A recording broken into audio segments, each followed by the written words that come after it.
Hello guys. मैं हूं अर्नव और आपका स्वागत है मेरे जावास्क्रिप्ट ट्यूटोरियल का लेक्चर नंबर 1 में। तो चलिए स्टार्ट करते हैं। तो सबसे पहले हम क्या करते हैं, सबसे पहले हम इंट्रोडक्शन पढ़ते हैं कि जावास्क्रिप्ट होता क्या है और इसका यूज कहाँ पर करते हैं।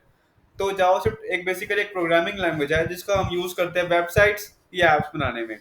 तो जावास्क्रिप्ट का हम फ्रंट एंड में भी यूज कर सकते हैं और बैक एंड में भी यूज कर सकते हैं। तो फ्रंट एंड क्या होता है?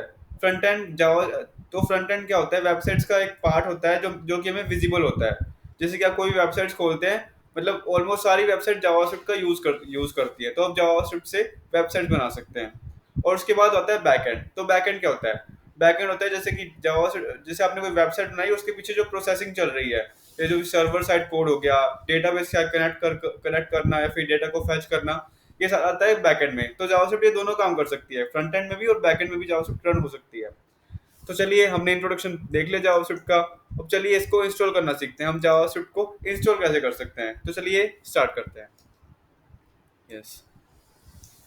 तो जावास्क्रिप्ट को इंस्टॉल करने से पहले हमें यहाँ पर किसी भी सर्च इंजन में सर्च करना है हमने नोड जेएस डाउनलोड। जैसे मैं अभी गूगल पर सर्च कर रहा हूँ नोड जेएस डाउनलोड, और उसके बाद जो फर्स्ट पे यूआरएल आएगा वो होगा node JS dot O R G का।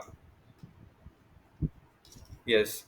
तो इसके अंदर क्या आएगा, यहाँ पर एक आएगा विंडोज इंस्टॉलर करके आएगा। यहाँ पर आपने इसको क्लिक करना है और उसके बाद आप इसको इंस्टॉल कर सकते हैं कहीं पर भी, मतलब जहाँ पर आपको इंस्टॉल करना है इसको। और इसको इंस्टॉल करने के बाद जो इसका इंस्टॉलर आएगा, वहाँ पर ये कुछ सब आपको मतलब एक प्रॉम्प्ट आएगा। इसको इंस्टॉल करने के बाद आप वहाँ पर जाके इसको इंस्टॉल कर सकते हैं। तो ठीक है, अगर आपने इसको इंस्टॉल कर दिया, उसके बाद हमने इसको इंस्टॉल तो कर लिया, लेकिन अब इसका कोड लिखना कहाँ पर है अब जावास्क्रिप्ट का। तो अब जावास्क्रिप्ट का कोड लिखने के लिए हम एक कोड एडिटर का यूज करेंगे जहाँ पर हम कोड लिखते हैं अपना जावास्क्रिप्ट का। तो मैं यूज करूंगा विजुअल स्टूडियो कोड। सिंपली उसके लिए क्या करना है, हमको सर्च करना है वीएस कोड डाउनलोड। तो यहाँ पर एक सबसे पहले यूआरएल आएगा यहाँ पर।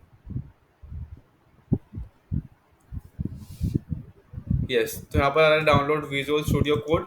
मेरे को करना है विंडोज के लिए, तो इसको विंडोज के लिए मैं डाउनलोड कर लूंगा। एक मिनट, इसको डाउनलोड कहाँ से करना है? यस, तो यहाँ पर आप इसमें से कहीं भी यूज कर सकते हैं। जैसे कि मान लो मैं यहाँ पर विंडोज के लिए मैं करूँगा इसको डाउनलोड।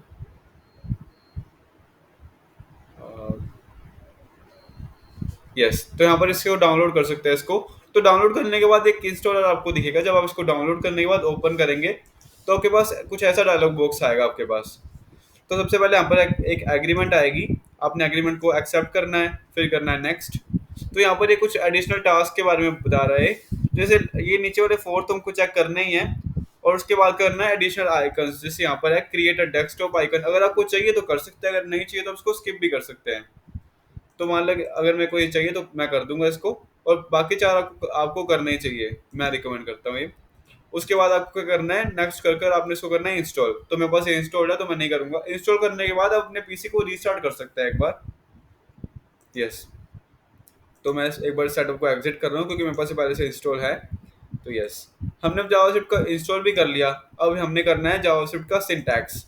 सिंटैक्स क्या होता है, मतलब ये वे है जिससे हम कोड जिस वे में हम कोड को राइट करते हैं। तो चलिए हम इसका सिंटैक्स देखते हैं। हम जावास्क्रिप्ट को हम क्या कहते हैं, कोड इसका राइट कहाँ पर करते हैं। तो हमने जब इंस्टॉल किया था, यस, तो एक मिनट में यहाँ पर वो ओपन कर लेता हूँ। एक मिनट, जावास्क्रिप्ट ट्यूटोरियल। यस, तो ये फाइल मैंने बनाई हुई थी, आप इसको इग्नोर कर सकते हैं। तो आपको क्या करना है, आपने करना है शिफ्ट प्लस राइट क्लिक। यहाँ पर आएगा ओपन विद कोड नाम से, यहाँ पर आएगा एक, यस, एक ऑप्शन आएगी ओपन विद कोड से। यस, तो अब ये ओपन हो रहा है। यस, तो यहाँ पर आपका विजुअल स्टूडियो कोड आपका ओपन हो जाएगा। यस, तो इसके अंदर एक नई फाइल हम कैसे क्रिएट करते हैं। यहाँ पर सबसे पहले मैं जाना है, यहाँ पर मैंने यहाँ पर एक प्लस का आइकन, यहाँ पे दो है, ये फाइल के लिए है और ये है फोल्डर के लिए। यहाँ पर सबसे पहले एक वेलकम स्क्रीन आ रही है, मैं एक बार इसको हटा देता हूँ और मैं यहाँ पर फाइल का नाम लिखूंगा। तो मैं इस फाइल का नाम रखता हूँ, मैं लिखूंगा lecture1.js। आप किसी भी नाम से इसको सेव कर सकते हैं। मैंने यहाँ पर लिखा हुआ है .js। .js जावास्क्रिप्ट फाइल की एक्सटेंशन होती है। जैसे कि टेक्स्ट की होती है .txt, इमेजेस की होती है PNG या फिर JPG। वैसे ही जावास्क्रिप्ट की होती है डॉट जेएस नाम से। आप देख सकते हैं जैसे ही मैंने यहाँ पर डॉट जेएस लिखा, यहाँ पर साइड पे जेएस का जावास्क्रिप्ट का लोगो भी आ गया है। यस, तो मैं एंटर करूंगा, ये फाइल यहाँ पर क्रिएट हो जाएगी lecture1.js कर। अब यहाँ पर उसके बाद मैं क्या करूंगा, यहाँ पर मुझे अपना कोड लिखना सीखना है। तो चलिए मैं आपको यहाँ पर सिखाता हूँ कि कोड लिखते कैसे और इसको रन कैसे करते हैं। तो कोड के लिए सिंटैक्स में सबसे पहले यहाँ पर क्या आता है, सबसे पहले आते हैं हमारे वेरिएबल्स। तो वेरिएबल्स क्या होता है, वेरिएबल सिंपली एक कंटेनर होता है जिसके अंदर हम कोई भी वैल्यू को स्टोर कर सकते हैं। तो जैसे कि मान लो मुझे अपना नाम ही स्टोर करना है, तो जैसे उसको मैं स्टोर कैसे करूंगा, वेरिएबल के लिए हम यूज करते हैं लेट कीवर्ड का। मैं यहाँ पर लिखूंगा लेट और उसके बाद वेरिएबल का नाम नेम इज इक्वल टू, फिर मैं यहाँ पर कोट्स का यूज करूंगा। मैं यहाँ पर ये याद रखना, हमने कोट्स का यूज करना है। Let name is equal to Arnav. Yes, और लास्ट पर वह जावास्क्रिप्ट के अंदर ये सिंटैक्स के अंदर ये भी आता है कि हमने लास्ट पर सेमीकोलन लगाने होते हैं। लेकिन जावास्क्रिप्ट को एक फॉरगिविंग लैंग्वेज भी बोला जाता है, क्योंकि अगर मान लो सेमीकोलन ना भी लगाएं या फिर भूल जाएं तो भी जावास्क्रिप्ट हमको एरर्स नहीं देती है। अगर आपने जावा में या फिर सी में काम किया होगा तो यहाँ पर वो एरर्स देता है अगर हमने सेमीकोलन ना लगाया हो। तो मान लो let name is equal to Arnav मैंने लिख तो लिया, लेकिन मैं इसको रन कैसे करूं, और जब मैं इसको रन करूं तो हमारा नेम शो भी तो होना चाहिए। तो उसके लिए मैं यहाँ पर क्या करूंगा, कंसोल डॉट लॉग, आपने इन लिखना कंसोल डॉट लॉग। अगर मैं करूंगा अर्नव तो ये एरर देगा हमको, ये कहेगा कि अर्नव नाम से कोई वेरिएबल है ही नहीं, हमने वेरिएबल का नाम लिखना है यहाँ पर। कंसोल डॉट लॉग में यहाँ पर करूंगा नेम। यस, यहाँ पर ऐसे करता हूँ, यहाँ पर करता हूँ यूजर नेम कर लेता हूँ मैं, क्योंकि जो नेम है वो एक रिजर्व कीवर्ड है जावास्क्रिप्ट में। Yes, console dot log user name, मैं आपको रिजर्व कीवर्ड के बारे में भी सिखा दूंगा। Yes, let user name is equal to Arnav और उसके बाद मैं करूंगा console dot log user name. अब इसको रन कैसे कर सकते हैं, तो रन करने के लिए आप देख सकते हैं यहाँ पर एक ऑप्शन है, यहाँ पर तो मैं इसको क्लिक करूंगा, उससे ये कोड रन हो जाएगा मेरा। यस, तो यहाँ पर टर्मिनल ओपन हो चुका है मेरा। यस यस, तो एक कुछ टाइम लेता है यहाँ पर। यस, तो यहाँ पर आप देख सकते हैं मैंने लेट कीवर्ड का भी यूज किया था। वैसे वेरिएबल डिक्लेयर करने के लिए एक और कीवर्ड होता है जो कि होता है var कीवर्ड, उसके लिए हम लिखते हैं var। लेकिन अगर मान लो हम लेटेस्ट अपडेट्स की बात करें तो जावास्क्रिप्ट के अंदर अब लेट कीवर्ड यूज होता है अब। यस, तो आप देख सकते हैं जब मैंने इसको रन किया यहाँ पर, मैंने इसको जब यहाँ पर क्लिक किया तब इसको रन किया था। यस, यहाँ पर इसने प्रिंट कर दिया है अर्नव। अब अगर मान लो मेरे को यहाँ पर कोई नंबर स्टोर करना है,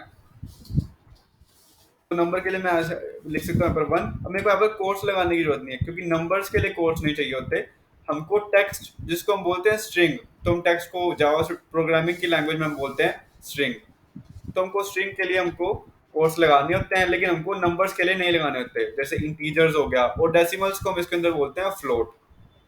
यस, तो भी के लिए इंटीजर लिख रहा हूँ मैं यहाँ पर, let user name is equal to 1। मैं यहाँ पर ऐसे करता हूँ, let age is equal to 1 कर लेता हूँ, और कंसोल डॉट लॉग में करूंगा एज। यस, अब मैं इसको रन करूंगा। यस, तो इसने एज को प्रिंट कर दिया 1। तो मैं एक बार दिखा देता हूँ आपको, जैसे मैं इसको कंट्रोल प्लस जेड कर रहा हूँ, मैं एक बार इसको user name is equal to Arnav भरा था ना मैंने। यस, ये आ गया। मैंने आपको कहा था अगर मैं यहाँ पर अर्नव भरूंगा तो एरर देगा, तो एक बार चेक कर लेते हैं एरर देता है या नहीं। यस